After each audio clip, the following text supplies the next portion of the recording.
Hi guys, నా పేరు Pravalika. Welcome back to my channel Pravali Surya vlogs. So morning లేవగానే fresh up అయిపోయి బ్రేక్ఫాస్ట్ చేద్దాం అనుకుంటే సూర్య మాత్రం ఏం వద్దు అని చెప్పేశాడు అనమాట. కొంచెమైనా ఏదో ఒకటి తిని వెళ్ళాలి కదా. సో నేనైతే ఇంట్లో స్ట్రాబెర్రీస్ అండ్ బ్లూబెర్రీస్ ఉన్నాయి, అవి సాల్ట్ వాటర్లో సోక్ చేసి పక్కన పెట్టుకున్నాను. ఇవి ఇలా క్లీన్ చేయడం వల్ల మనకు కొంచెం బ్యాక్టీరియా పోతుందని చెప్పేసి నేను ఇలా చేస్తున్నాను అనమాట. నేనైతే వీక్లో 7 days దోశ తినగలను, బట్ సూర్య 2 daysకే దోశనా వద్దు అని చెప్పేశాడు అనమాట. సో మీలో ఎంతమందికి దోశ ఇష్టమో కమెంట్ చేయండి. అండ్ బ్రేక్ఫాస్ట్కి మ్యాక్స్ దోశ, ఇడ్లీ, పొంగల్, ఉప్మా ఇవే చేసుకుంటాం కాబట్టి అన్నీ బోరింగ్గానే అనిపిస్తాయి డైలీ తినడానికి. ఏదేమైనా సరే కానీ ఈ మధ్య సూర్య మాత్రం సలాడ్ తినాల్సిందే అనమాట, డైలీ ఇస్తున్నాను. ఈరోజు సలాడ్కి ఓన్లీ క్యూకుంబర్ ఉండింది, సో క్యూకుంబర్ ఒకటే కట్ చేసి ఇచ్చాను. నేను క్యూకుంబర్ అయితే తినగలను, బట్ వేరే వెజ్జీస్తో పాటు సలాడ్ అయితే అస్సలు తినలేను. నాకు అదేదో ఏలియన్ ఫుడ్ లాగా అనిపిస్తుంది. బట్ ఏదైనా జ్యూస్ ఫామ్లో ఇస్తే మాత్రం తాగేస్తాను, టేస్ట్ లేకపోయినా పర్లేదు, ఐ కెన్ డ్రింక్ అనమాట. సలాడ్స్ తింటే ఫైబర్ ఇంటేక్ బాగుంటుంది, బట్ నేను అలా తినలేను కాబట్టి జ్యూస్ ఫామ్లో వెజ్జీస్ అప్పుడప్పుడు తీసుకుంటుంటాను అనమాట. సూర్య బ్రేక్ఫాస్ట్ వద్దన్నాడు కదా, సో ఇంకా నేనైతే క్యూకుంబర్ అండ్ కొన్ని బెర్రీస్ ఇచ్చాను అండ్ ఆరెంజ్ జ్యూస్ కూడా ఇచ్చాను. సో సూర్య అయితే ఇక్కడ తింటున్నాడు. మీరు కూడా మీ డయట్లో ఫైబర్ ఇంక్లూడ్ చేసుకోవడానికి ట్రై చేయండి, బికాజ్ సలాడ్స్లో మనం ఎక్కువ raw vegetables and leafy greens add చేసామనుకోండి, క్యాలరీ ఇంటేక్ చాలా తక్కువ ఉంటుందన్నమాట. ఎక్కువ సలాడ్ తిన్నా కానీ మనకు క్యాలరీ ఇంటేక్ చాలా తక్కువ ఉంటుంది. బేసిక్గా కొంచెం తినగానే మన టమ్మీ ఫుల్ అయిపోతుంది సలాడ్ కొంచెం తింటేనే. సో చెత్త ఫుడ్స్ ఏం వెరైటీ తినకుండా ఉంటాం, అండ్ మన టమ్మీ ఆల్రెడీ ఫుల్ ఉంటుంది కాబట్టి బ్రేక్ఫాస్ట్ ఆర్ లంచ్ ఏదైనా కానీ కొంచెమే తింటాము. రీజన్ పెట్టుకొని అన్ని రీజన్స్ తెలుసులే వచ్చింది కాబట్టి చెప్తున్నా. సో వెయిట్ లాస్ అవ్వాలనుకునే వాళ్ళకి, స్కిన్ ప్రాబ్లమ్స్ ఉన్న వాళ్ళకి, డయాబెటిక్స్ వాళ్ళకి అండ్ మెయింటైన్ చేయాలనుకునే వాళ్ళకి ఇలాంటి ప్రాబ్లమ్స్ అన్నిటికీ మంచి రిజల్ట్స్ ఉంటాయన్నమాట. సో నేనైతే ఈ మధ్య vegetables like cucumber, carrots, broccoli, lettuce ఇవన్నీ కొంచెం ఫ్రీక్వెంట్గా జ్యూస్ ఫామ్లో తీసుకుంటున్నాను. సో ఇవన్నీ సరిగ్గా డిమార్ట్ వెళ్ళి తీసుకొచ్చాను అనమాట. చాలా చేసింది ఇంట్లో అన్నీ అయిపోయింది. ఈ బ్రషెస్ చాలా బాగుంటాయి, అల్ట్రా సాఫ్ట్ అనమాట, కోల్గేట్వి చాలా బాగుంటాయి, చాలా సాఫ్ట్గా ఉంటాయి అనమాట. అండ్ టిష్యూస్,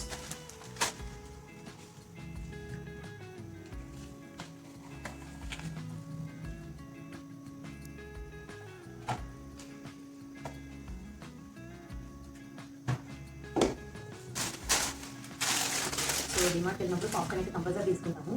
అండ్ నాకైతే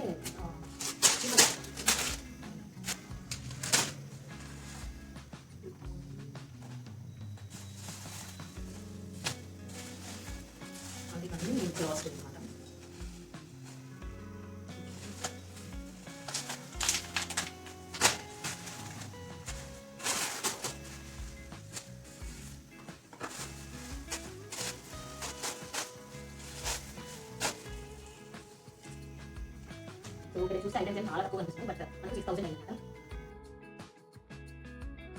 hand wash liquid, soaps, Dettol and normal soaps ఇలాంటివన్నీ యూటిలిటీ ఏరియాలో ఒక క్యాబినెట్ ఉంది ఇలాగా వాషింగ్ మిషన్ పైన. సో ఇందులో మేము ఇవన్నీ స్టోర్ చేసుకుంటాం అనమాట. ఇప్పుడు మార్నింగ్ 10 అయ్యింది, హౌస్ హెల్ప్ ఆంటీ 10:30కి వస్తుంది అనమాట. సో తను వచ్చే ముందే అన్నీ ఎక్కడొక్కడ పెట్టేసి క్లీన్ చేస్తుందని చెప్పేసి అన్నీ సర్దేస్తున్నాను. మేము ఉండే అపార్ట్మెంట్ రోడ్ పక్కనే ఉంటుందన్నమాట. సో చాలా డస్ట్ వచ్చేస్తుంది డైలీ. సో డస్టింగ్ మాత్రం పక్కా చేసుకోవాలి.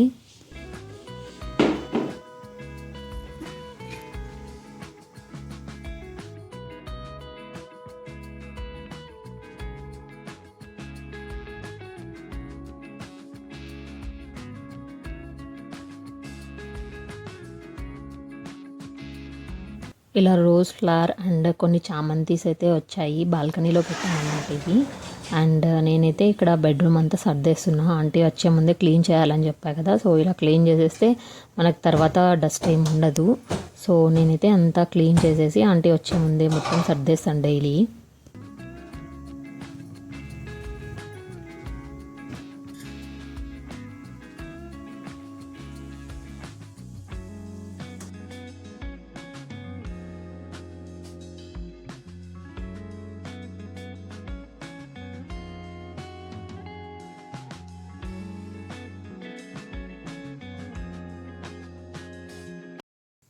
క్లీన్ చేశాక రూమ్ అయితే ఇలా ఉంది. నాకు బేసిక్గా ఎక్కడక్కడ క్లీన్గా ఉండాలి అన్నీ. సూర్య ఏమో గజిబిజీ టైప్ అనమాట. అండ్ హౌస్ హెల్ప్ ఆంటీ అయితే వర్క్ అంతా కంప్లీట్ చేసేసుకుంది. ఈ ఒట్టామన్స్ అన్నీ నేను ఎక్కడక్కడ పెట్టేసి గేమ్ చేంజర్ మూవీ ఓటీటీలో వచ్చింది కదా, సో చూసేద్దామని చెప్పేసి అనుకున్నాను. మొత్తం సెట్ చేసేసుకుంటున్నా అంబియన్స్ అంతా. లివింగ్ ఏరియాలో టీవీ యూనిట్ మాది కరెక్ట్గా 2 విండోస్కి మిడిల్లో ఉంటుంది. సో విండోస్ నుండి సన్లైట్ చాలా వచ్చేస్తుంటుంది. సో కర్టెన్స్ అయితే అరేంజ్ చేసేసుకుంటున్నా ఇక్కడ నేను. మూవీ చూడాలంటే నాకు రూమ్ క్వైట్గా డార్క్గా ఉండాలి అండ్ వాల్యూమ్ ఎక్కువ పెట్టుకొని చూస్తాను. ఇంట్లో ఎవరు లేరు కదా, సో నాదే అనమాట సామ్రాజ్యం అంతా. సో అలా పాప్కార్న్ తింటూ చిల్ అవుతూ మూవీ అయితే చూసేశాను. ఆఫ్టర్నూన్ 3 కల్లా మూవీ చూడడం అయిపోయింది. పాప్కార్న్ తిన్నా కదా, సో నాకైతే టమ్మీ ఫుల్ ఉండే అనమాట. సో ఇంకా లంచ్ ఏం తినాలనిపించలేదు. ఆరెంజెస్ ఉంటే అవే తీసుకొని ఇంకా ఆరెంజ్ జ్యూస్ చేసేసుకున్నా. ఇందులోకి నేను షుగర్ అయితే యాడ్ చేయలేదు, బికాజ్ హెల్దీ ఫుడ్ తినాలి అని అనుకుంటున్నాను ఈ మధ్య. లెట్స్ సీ ఏమవుతుందో తెలియదు మనకైతే. సో చూద్దాం ఏమవుతుందో. సో ఈ వీడియో నచ్చితే ప్లీజ్ లైక్ చేసి నా ఛానల్ని సబ్స్క్రైబ్ చేసుకోండి. Thanks for watching and have a good day.